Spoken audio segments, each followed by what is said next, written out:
Hello, and today we'll continue with Moon Tusk.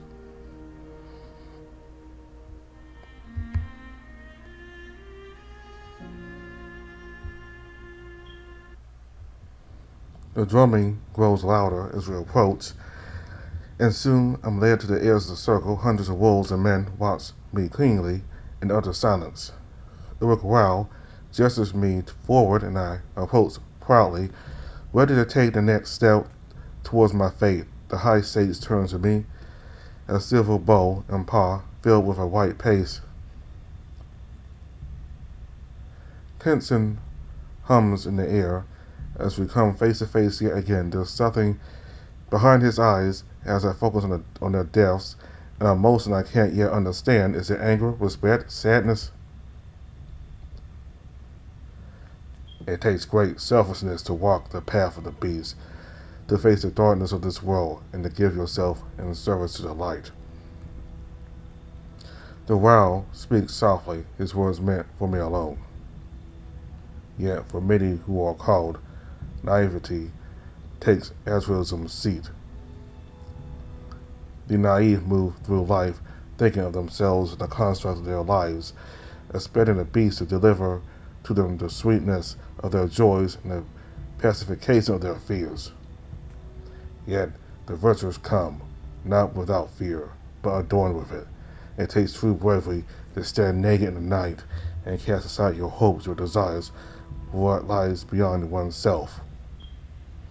To give all that you are to the wolf is not to be done foolishly, not at the behest of selfishness or misguided love.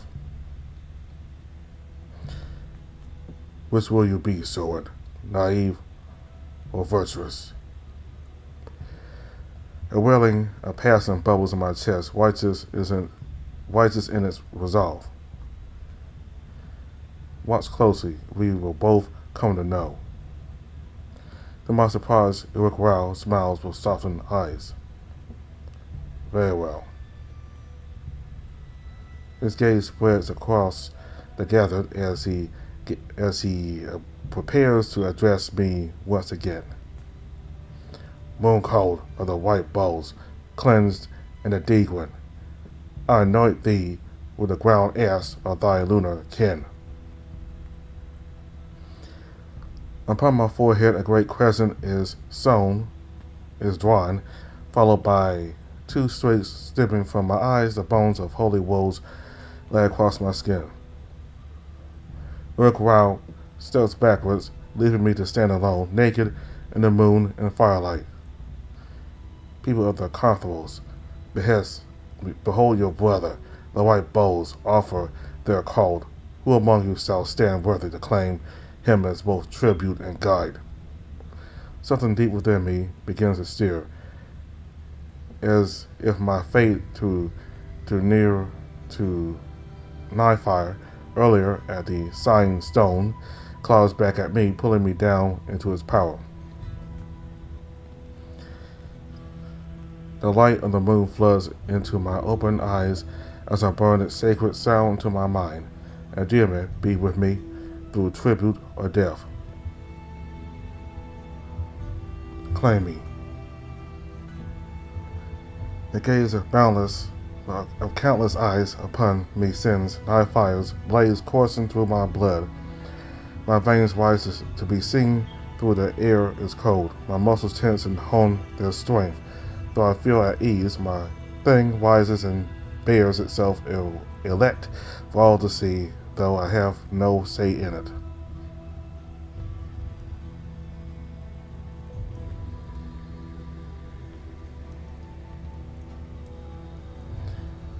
The ecstasy of my sheer exposure to the night's endless sky, the voice of watching men, and to the dear man himself, pulses through my thing, and as the cold air plays at its wet tip. I can just call it penis instead. Somewhere in the gathering, a howl begins. More and more voices join until I find myself within the center of a storm of sound. My brothers honor my eagerness. Oh dear me, Amidst the howls and cheers, a woman with waving hair stretching down past her knees steps forward, a matriarch of the northern reaches. From the high peaks of frozen time, a frozen flame, the Owen Kai offer our fiercest hunter, Norkai, of the Wivak pack, as tribute of our people. Let the blood of his hunt deliver you unto the beast.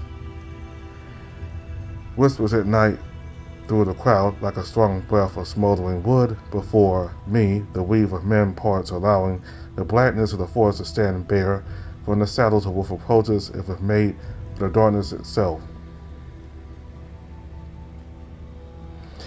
Towers over the seated wolves as his strong legs deliver him into the inner circle of the grounds, his nakedness matching my own. I instantly smile as the firelight illuminates his dark features. The memory of his scent flickers alive again in me.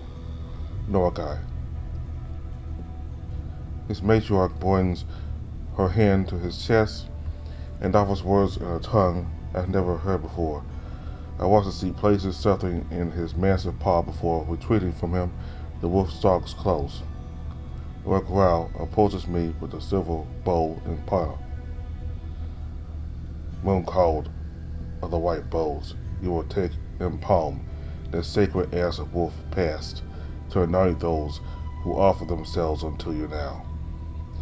My heart lurches in my chest as I prepare myself for what I'm about to do, my mind sifting through the instruction that Taliban gave us by the lake. As my fingers sink into the white liquid, I lock eyes with the beast before me, and dear man, give me strength. With my breath held, my hand reaches low until it wraps around the girth of Norkai's teeth. Almost instantly, his heat penetrates through the cool ass and into my palm. Carefully, I work the ass into his coarse fur, to the low hum of a growl coming from the wolf. Try as I might to stifle the urge, my thing twitches as I draw my fingers through the thick fur wrapping around his groin. I can feel myself leaking as my mind drills to how the musk of his teeth would smell. The taste of him in my lungs dances on my memory. With a swift motion, I trail my palm across his balls and back to the tip of his teeth. With his groin coated, I dare not linger.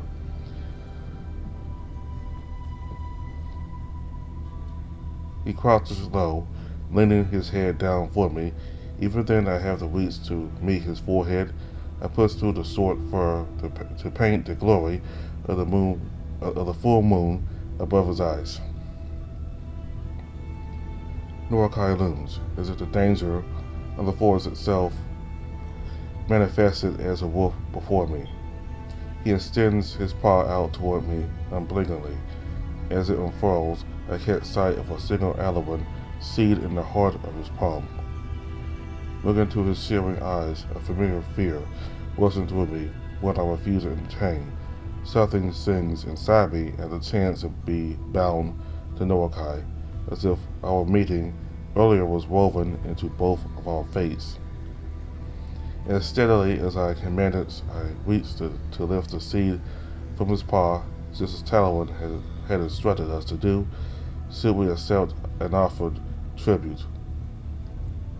A few gasps and murmurs from the wolves of the crowd synchronized with Norokai's eyes spreading even wider.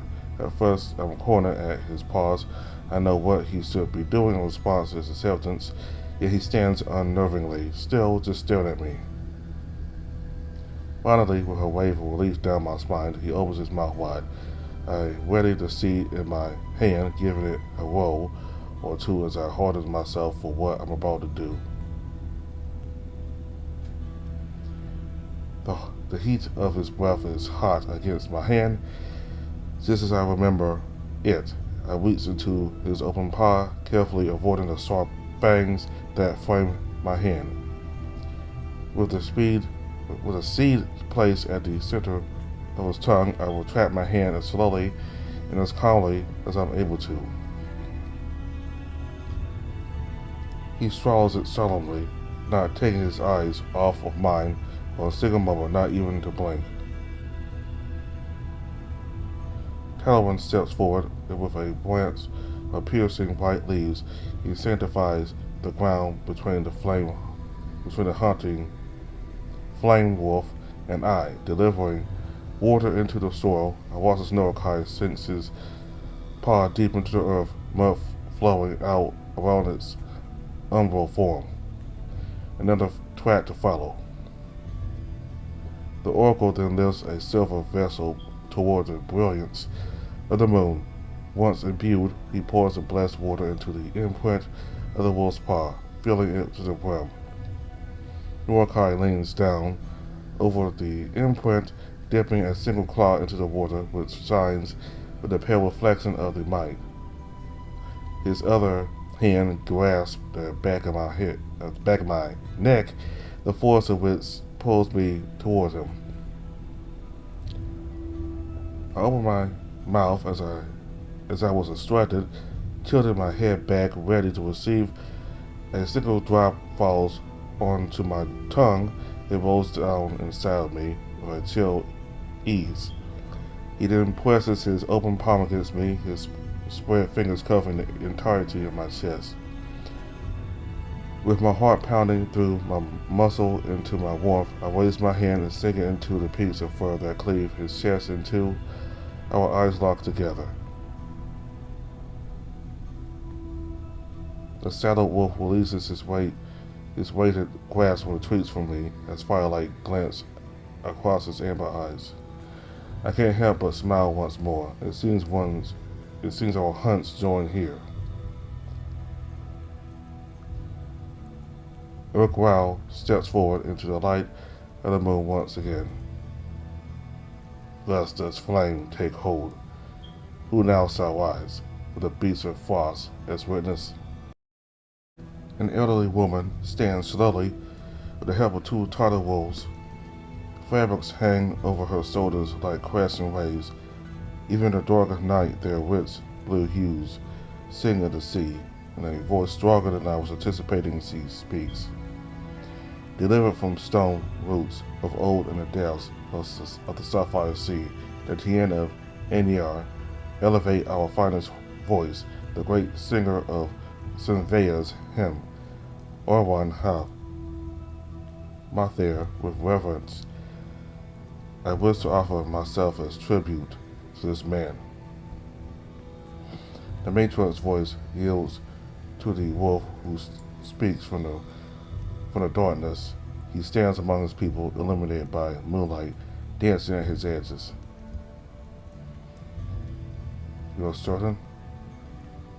He speaks forward into the glow of the fire. The wolf unfastens the fine cloth that wraps around his waist, letting them fall to the earth at his feet.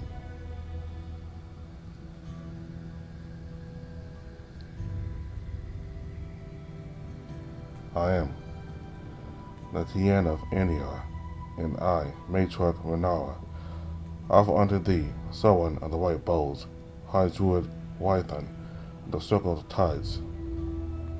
He bends low, touching the ground beneath his matriarch's feet, and bringing his hands to his chest. In return, she delicately places her Aeolon seed in his open palm. They spend a lingering moment together, her hand resting on the side of his face. May the currents of his wisdom deliver you unto the weeping wolf's lunar domains, where the poor moonlight meets the sea and the truth of the tides develop all. Before me stands a wolf of deepening brown, radiant white, in a blue that shines like the shallow seas. His calmness washes over me like a veiled gentle mist. His beauty enfolds it. Once again, I dip my hand into the fine grit of the ashen paint. Once anointed, I was anointed, I sink into the soft and incredibly dense fur of Wython's sheath.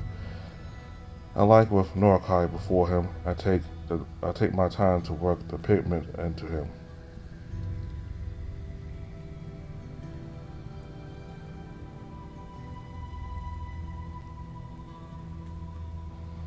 The sudden weight of his pouch on my hip nearly makes me shiver. When I look to him, he simply smiles with gentle eyes, and the warmth of his paw invites me in. The way his thick fur yields to my touch is intoxicating. Each manipulation causes the warm flesh of his hole to slightly open and catch moonlight. I feel my shaft pulse as I notice a clear thread connecting my palm to Wython's wet opening. He's enjoying this. Wython lowers his head down. Wython lowers his head down to me, though I don't have to reach nearly as high as I did for the wolf before. The river of short blue fur on his forehead parts as I complete his adornment with a full moon. Wython's eyes fall shut as his fist follows to a clench. His Alawan seed lies buried in his firm grasp.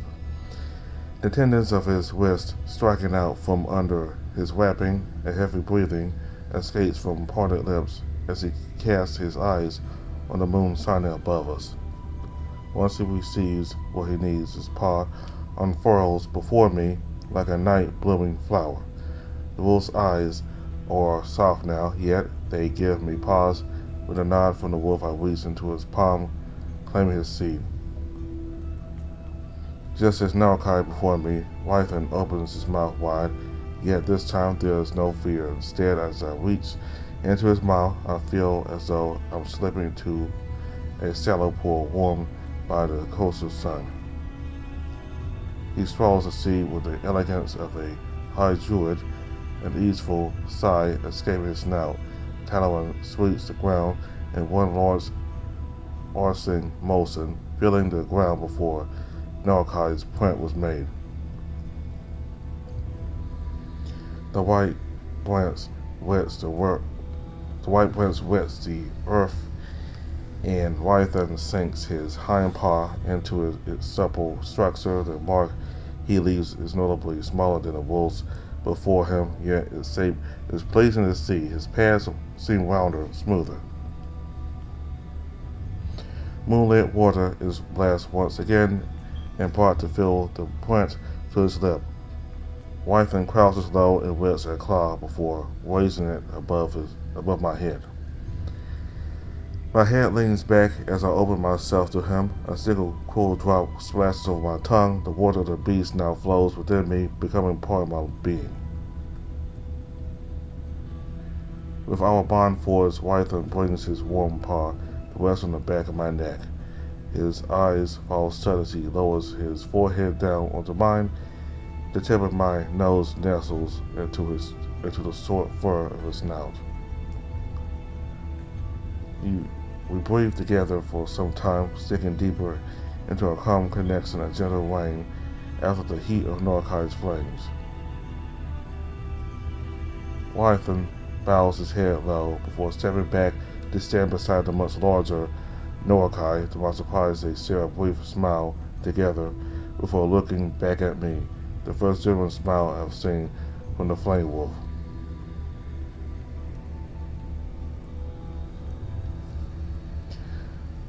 With two tributes offered and claimed, only one now remains. Uruk-Rao takes his place beside me once more and calls out to the people. The tides sing this night, their tribute claimed, and dimly looks at you, wolves of storm, whom shall you offer? In place of a matriarch, a large Herser Moontouch steps forward. I watch with awe as firelight glints on of his aged armor and the many scars that cut through his graying fur.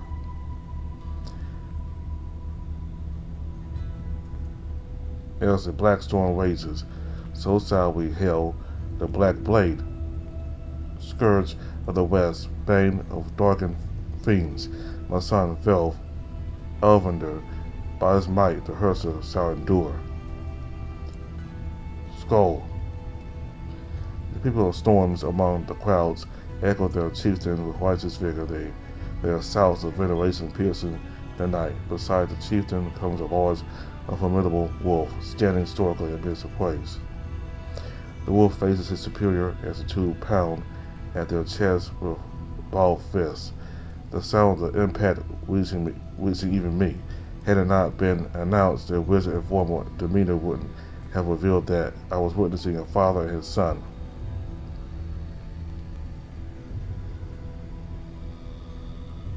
Once the Alaman seed is placed in his palm, he approaches me like a steady thunderstorm rolling in. His serious demeanor breaks with a confident smile, playing at the corners of his muzzle. My hand is hit with a flash of heat as a gold wing, piercing his sheath, meets my palm. I had expected it to carry the chill of night, but rather is radiating with the warmth of his body. I set myself to task and spread the fine ash atop the dome of his fur. A few rough shouts and playful laughs emanate from the gathered Hersa. Just as I begin to feel a hint of timidity, Velf himself lets out a short chuckle that sets me at ease.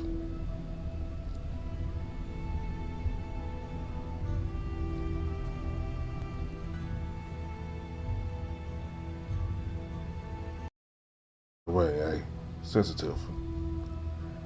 A sharp sound of disapproval fires from the lips of the wild at Vel's interjection, but he continues smiling down at me as I lather him nonetheless. A flash of color greets me as I move towards onto his balls. It seems the warrior is enjoying this as much as I do.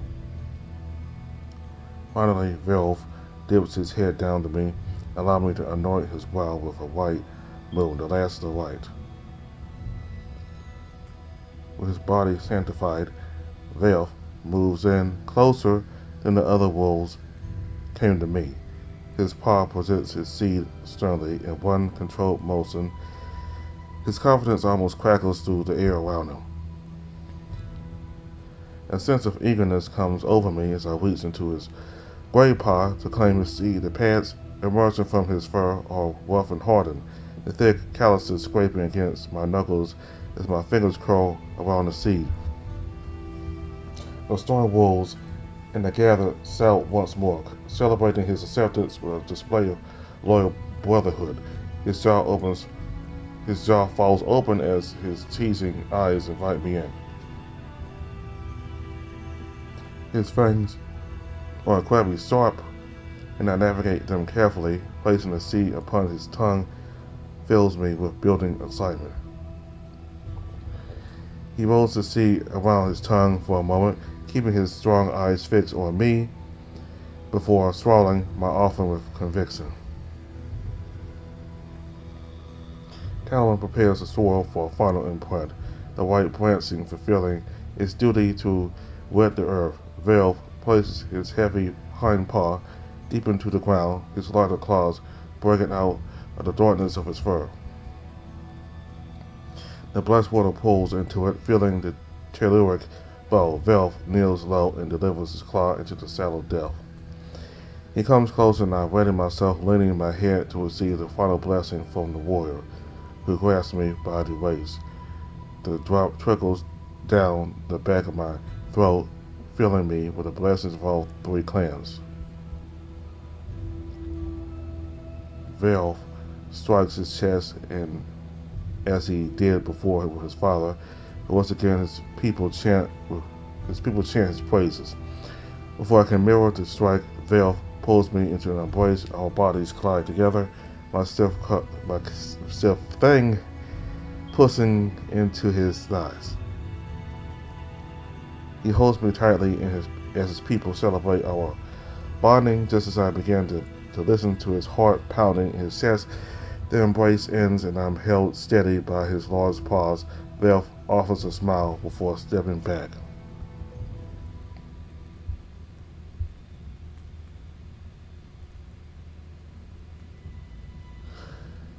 At last all three tributes, Flame, Tide, and Storm, are gathered before me.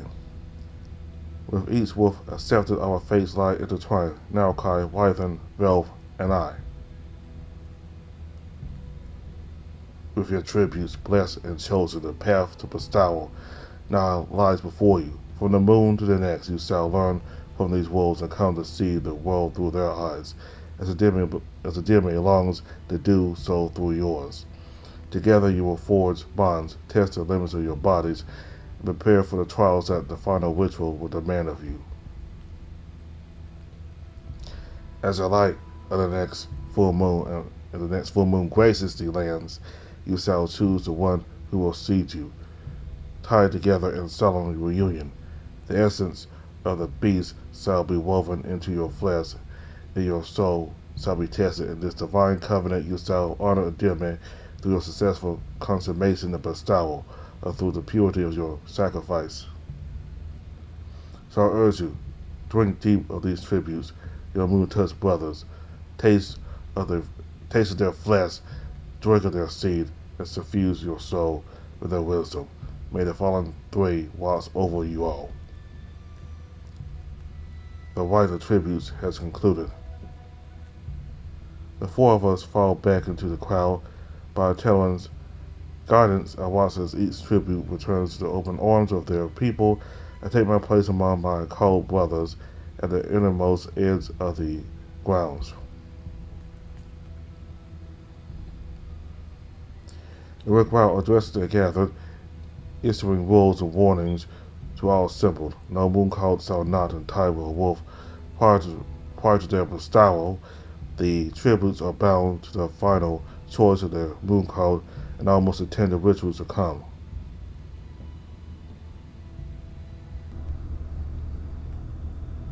A Mooncalled, young human men who, upon hearing the call of the weeping wolf resonating through their souls, undertake a pilgrimage to the sacred lands of the Conthros to surrender their humanity to their lunar makers. That's what Sorin is. Bestowal, the final ritual of the Moonfall celebrations, which sees a Mooncalled human sexually bonding with a moon-touched wolf. Once tied, the sacred seed of the wolf ushers the cold man into the Demi's domain. They become one with the beasts of frost and awakens a new war. So that's what Sorin is trying to do. Become a wolf. Tribute, a moon-touched wolf who offers themselves to an aspirant Mooncalled to help prepare them in body and soul for the bestowal. Tribute seal their bodies, the wisdoms and ways of their people, and their hearts with their code. It is their seed duty to guide them in the ways of the spirit, the beast, the warrior, and the seeker. So that's what just happened just now, basically. Those three wolves offer themselves to Sorin, and Sorin will have to learn from these three wolves, from these three tribes, before he can become a wolf, basically.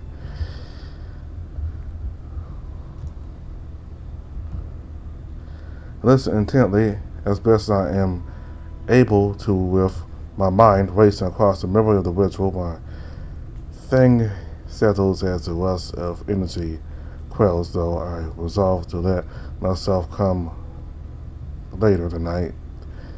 This day has been torture.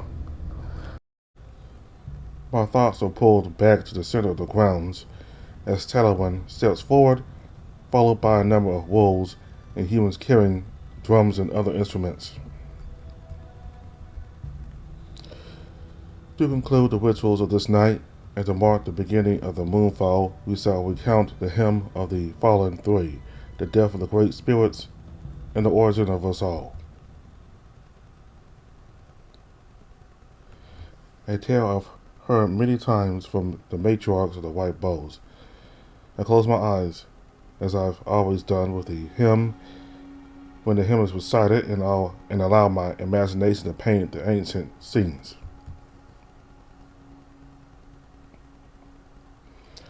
Long before the light of life took hold, our world, Etwa, slumbered in idle stasis. There was no dance, no struggle, no joy, and no hate, only a hollow serenity untouched by purpose and meaning. Enter our home, our world. When the sculptor cast his eyes on Etua, it was but a barren waste of sodden crystal. Only after his touch did the great spirits breathe life and light into the soil, giving rise to all that we know and all that we love. So I guess this is the planet they're on. Until amidst the vast web of stars, the sculptor loomed adrift in the endless expanse. It sought the promise of a world to plant its fertile seed, delivering our lands from the cold, dark abyss.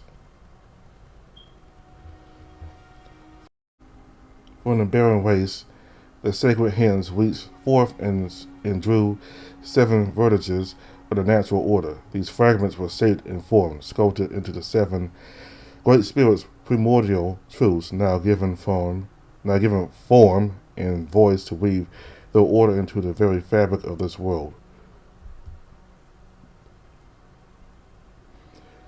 First to take shape in elders of the 7, Leonat, keeper of life, was woven from the essence of the sculptor itself and the bones of the desolate world.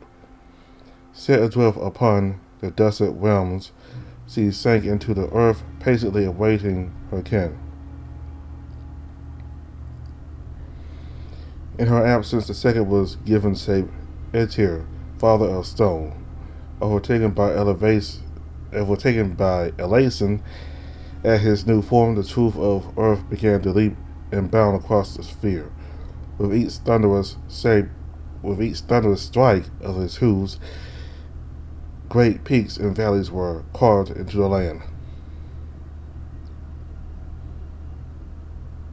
Such was his revelry that his dance broke through the very self Etua. From its fiery blood, the sculptor forged Orwell's breath of flame, whose new life stemmed the flow of fire and brought a measured rhythm to quell his stone brother.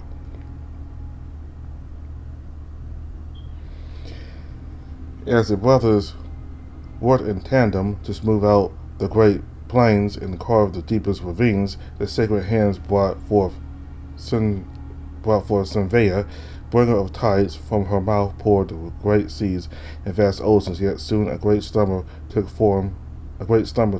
claim of her, and to the depths of her waters she sank. The world was drawn by the ceaseless torrents, spilling forth from the sleeping sovereign, the spirits of stone and flame, unable to rouse her. Seeing this, the sculptor brought forth the brothers of talent and fame. Upon a shaft of chill light, Arwen forced a storm, and the Dearman, beast of frost, pierced the raging seas. An arrow let loose from the sacred hand's bow. As the demon's paw touched the surface, a great expanse of ice seized the wrath of waves, affording shelter to his elder brothers. With awesome beating wings, Arwen summoned forth the breath of winds, shattering the crashing tides. The mist gathered, spiraling into a great sphere of water and ice that churned amidst the heavens. It was then that the great beast of frost unleashed the first of his frigid howls, cladding the water in a crust of rime and chill. The white sphere slowly froze to its core. By the might of Etir, a peak highest in the realms, erupted from the clay of the earth, vaulting the sphere into the outer web. Thus the moon was set in its place amidst the light of the stars, the first creation of the lovers. Then, in the age of tranquil seas, the sculptor set the last energy to form Eniac, youngest of the 7, harbinger of the wood.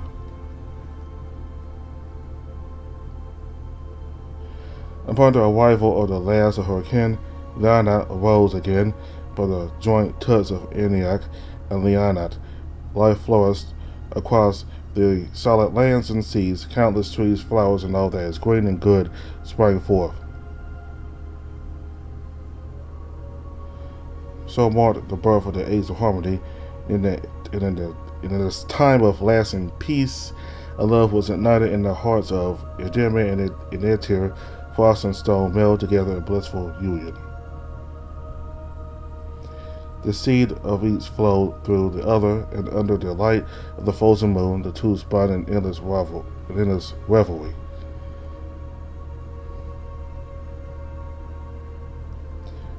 Together with their sister Liana, the three shaped the creatures of the world, honing their craft of creation and ever widening wings of intricacy. 'Twas through the consummation of the lovers that their seed was split upon the soil from which arose the first of mankind, the Elohim.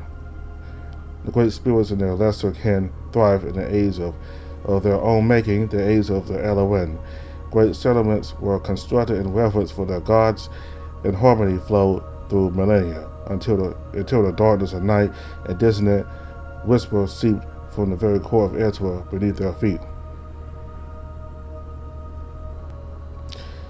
A discordant voice, corrupting and vile, its resounding marked the death of harmony and for the great spirits the beginning of the end. Eniac, harbinger of the wood, whose roots pierced deep, was the first to succumb to darkness.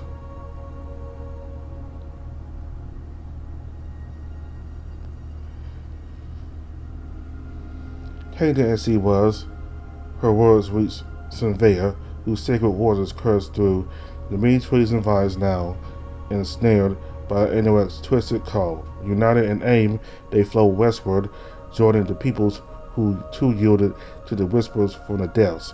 The breath of flame and the fist of storm joined together to combat this twisted kin in devotion to the sculptor. As the great cities burn, the lovers joined with Lionat, set in motion a plot to spare their children. The Elohim from the class of the great spirits as they plunged the world into ruin and as, placed within hardened seas, the Elohim were set to rest deep in the soil surrounding the floating metropolis of Enisvar, the abode of the lovers. The unfathomable eyes of the sculptor sifted away from the world, perhaps disillusioned with its unraveling creation. In a movement to end all movements, the sculptor retracted his craft, seeking to rejoin the clay of flesh to its origins. Yet there were three who hid themselves from this act. Clad in the flesh of the Elohim, Odeme, Etir, and Leonat escaped unnoticed. They watched from their smoldering lands as the sculptor and their reclaimed kin departed into the endless web of stars. Abandoned and bereft of guidance, the three struggled against their tainted creations until at last Enisvar was taken.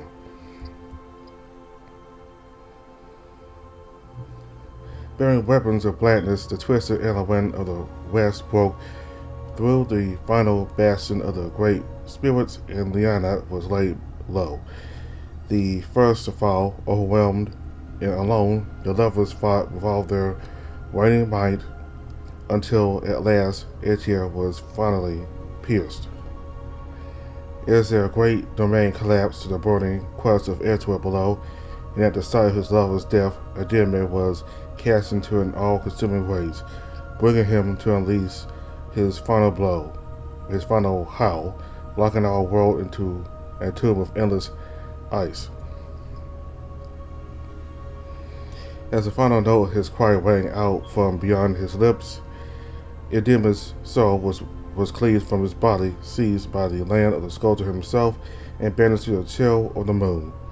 Condemned for eternity under the weight of his transgressions, the wolf wept as he gazed upon his fallen lover, forever apart from the world he once walked and the creations he once called kin. My eyes open as Taliban concludes the tale of our origins. Once finished, he stands proudly poised between all who walks in the fire at the heart of the clearing. But that is not the end of our history, for we yet live on, spared by spared from oblivion's embrace by the fallen three, we yet endure. With gratitude in our hearts, we honor their sacrifices. Our revelries in honor of our past shall commence once again at the time of the next sacred site, the next sacred rite, the rite of Heritors, which will begin upon Morrow's Eve, as the first light of the moon graces our skies.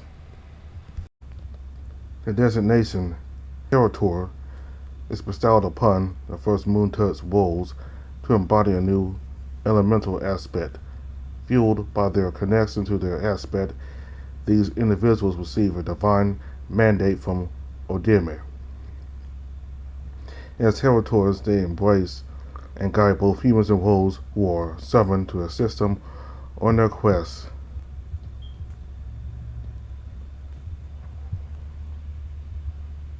Oh, this game always slow here. For some reason. And thus the five clans came into being. Join me in the closing prayer. O silent stars, ye watchers of the boundless dark, mark well our parting words, sealed in fate's unending loom. The roots of the world slumber neath shrouded earth, yet the flames of knowing smolder low. O faded moon, pale poison of he who weeps, do not cry as we sink below, to let the husk of night lay claim once more. Low does he howl, as the silver veil is drawn, the husk of night, a requiem for fleeting prayer. Given to soar, our light endures.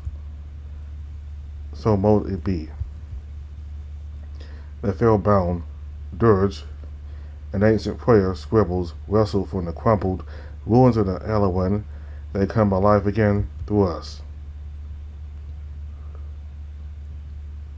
The crowd sits silently for a tranquil moment, the history of the gods still drifting through the air in mid-light. Brothers and sisters, we feast. Pray make way to the mead hall. There we will celebrate the weeping wolf with joy in our hearts. With my heart drumming in my chest at the success of my first rite, I watch as the crowd flows out through the veins of trails connecting the sanctum of the fallen to the rest of Elrond's side. It's not long before I'm struck up by unfamiliar wolves, all joyfully congratulating me on my tributes and ushering me to the next celebration.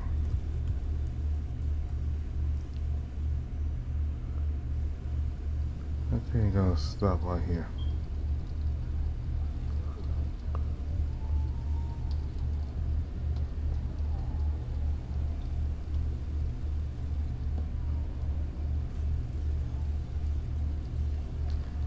I play this game to be struggling.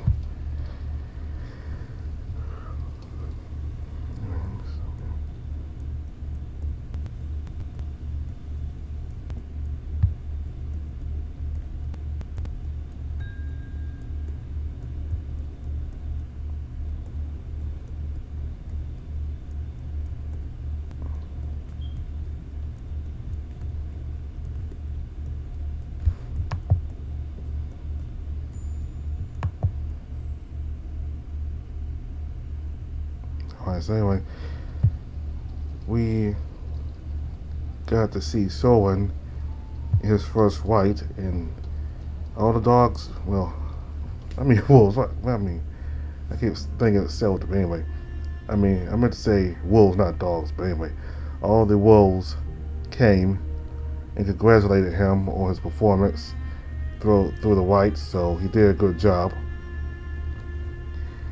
So, yeah, so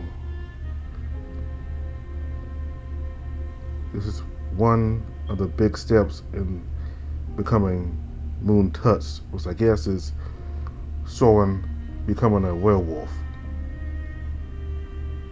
So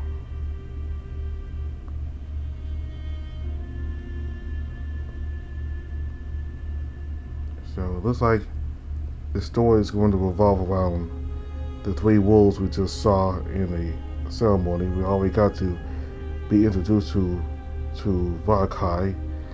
We also got Wython and Velv.